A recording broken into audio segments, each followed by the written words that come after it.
Од потпишувањето на договорот за водоснабдување односно користење на водата од градскиот водовод на Кочани за потребите на општината Чешиново-Облешево, потпишан во општина Кочани, поминаа 10 месеци.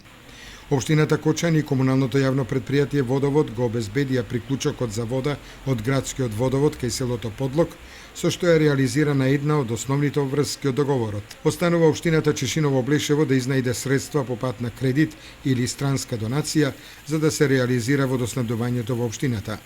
Сепак работите одат во нагорна линија. Општината се зафати со изготвување на техничка документација, односно основен проект за водоснабдување во населените места Облешево и Чифлик. Според информацијата добиена од прес-службата на општина Чешиново-Облешево, изработена е техничка документација, односно основен проект за водоснабдување на населеното место Облешево со санитарно исправна вода со потребните количини. Проектот е изработен од страна на Друштвото за услуги, трговија и производство Аква Инко Штип.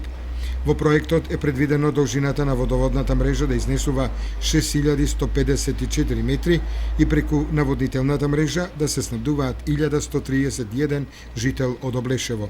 Исто така изработена е техничка документација, основен проект за водоснабдување и на населеното место Чифлик. И овој проект е изработен од страна на Аква Инко Штип и со него е предвидено водоводната мрежа да изнесува 3500 метри, преку која со вода ќе се снабдуваат 667 жители од населеното место Чифлик.